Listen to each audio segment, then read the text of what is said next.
Hey y'all, welcome back to my channel, and if you're new here, welcome.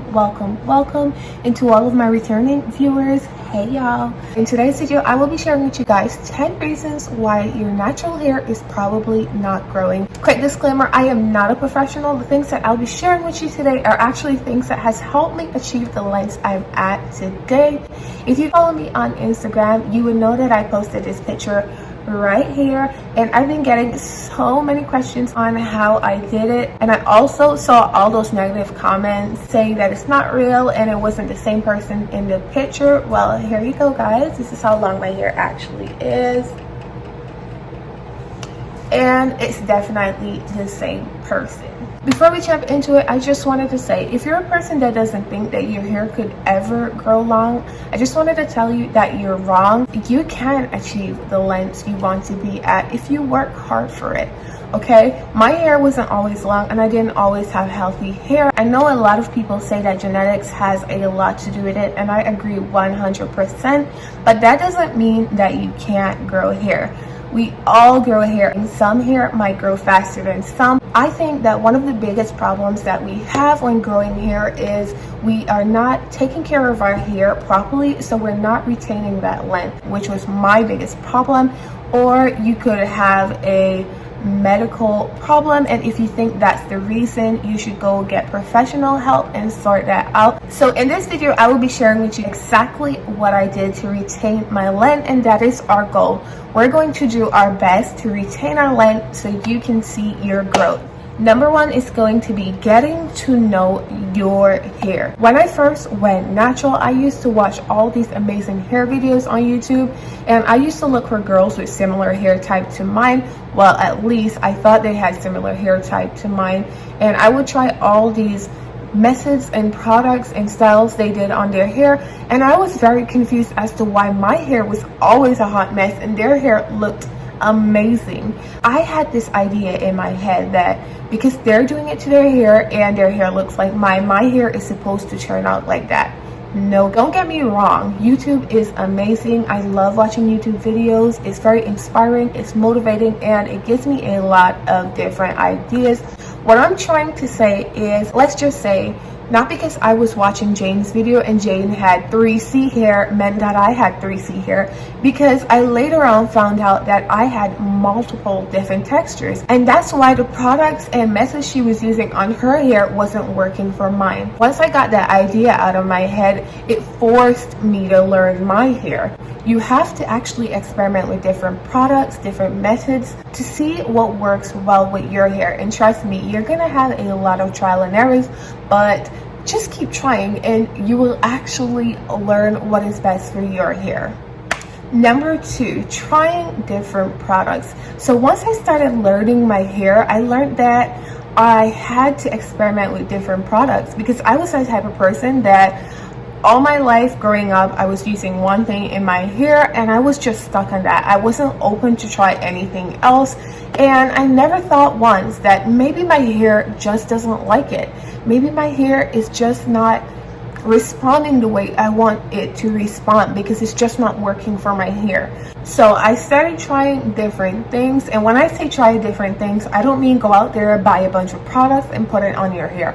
Get like 3 different things and give it at least a month and see how each one works on your hair. If you're not getting the results you want from it, and if you don't feel like it's working for your hair, move on to the other one. Trust me, learning your hair is a never-ending journey, but it's amazing, it's fun, and you're going to be happy in the end. You're going to get those results you're looking for. Number 3, learning your hair porosity. And it's very important that we all learn our hair porosity, because this all determines how well your hair absorb moisture and retain that moisture. One way you can test your hair porosity is by getting a glass of water and a single strand of shedded hair, and you want to place that hair into the glass. If your hair sinks to the bottom, that means you have high porosity hair, meaning your cuticles are widely open and it lets a lot of moisture in.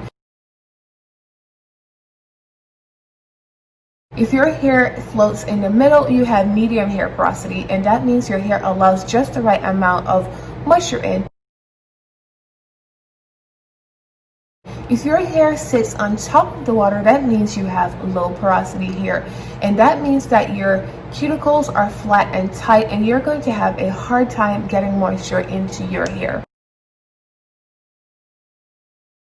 I have low porosity hair, so by me learning my hair porosity, I also learned ways in which I can help my hair absorb that moisture. One of the ways that I find that I could get moisture in my hair is by applying heat to my hair after I moisturize. And I don't mean direct heat, I mean like you can sit under a steamer if you have one, a hooded dryer, but I just put it back over my head once I'm done, and I leave it on there until I think it heats up enough, and I'll take it off and let my hair air dry. Once you've learned your hair porosity, you will be able to find methods and products that caters to your hair, and then you'll be able to properly moisturize your hair. Number 4, properly moisturizing your hair. When I say properly moisturizing your hair, you want to make sure your hair is absorbing that moisture and you're also sealing it in, so your hair stays moisturized for as long as it possibly can. Because if you're not getting that moisture in your hair will then become really dry, damaged, and break off. I personally use the lock method on my hair, and I use the LCO where I seal with an oil because that's the one that works best for me.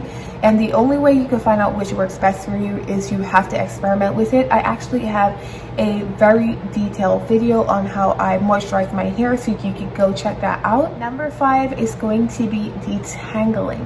It is very, very important that you're detangling your hair correctly. It is just as important as getting that moisture into your hair, because if you're not detangling your hair properly and you're just ripping your ends off, you are not going to have long hair, okay? And I also have a very detailed video on how I detangle without damaging my hair, so feel free to go check that out also.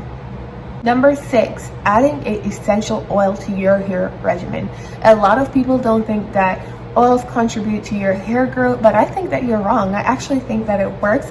You just have to find the right way in which you can use it to help your hair. I always use oils on my hair. Some of my favorites are coconut oil, olive oil, almond oil, castor oil, but I wouldn't recommend using castor oil for a daily use because it weighs your hair down. And I'm not telling you that you have to use any of these oils because there are many essential oils out there, but I do think that adding one to your hair regimen will definitely help with the growth of your hair.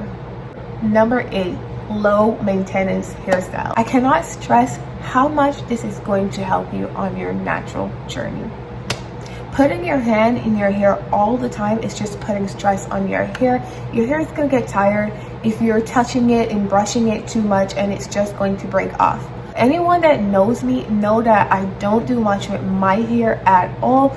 I literally wear one hairstyle all the time, so I'm not always in my hair brushing it and combing it to stretch my hair. So try doing more low maintenance hairstyle. Try not to touch your hair too much and just overwork your hair. Number 9, go for more stretched hairstyles. And as you know, kinky hair coils up on itself and it is prone to a lot of tangles and knots. So by going for a stretched hairstyle, you're minimizing the amounts of knots and tangles you're getting in your hair. So when detangling your hair, you're not losing as much hair. Number 10, you want to make sure you're protecting your hair when going to sleep. Trust me, I know I used to think it wasn't a big deal, but having your hair rub all over the place when you're sleeping is just going to make it dry and your hair is going to get damaged and break off. And that is not what we want to do here. What we want to do here is retain our length. So you want to make sure you're protecting your hair and keeping that moisture in there, be it a satin pillowcase, a satin bonnet, or a satin head tie. Put that on your hair and protect your hair. Our hair is our crown, and our goal here is to achieve a long, healthy hair. So please do your best to protect your hair whenever you're going to bed. I hope this video will be a big help to you, and if you made it this far, thank you so much. Don't forget to hit that subscribe button if you haven't already. Give this video a big thumbs up, and don't forget to turn your bell notification on for whenever I upload a new video, and I'll see you guys in the next one.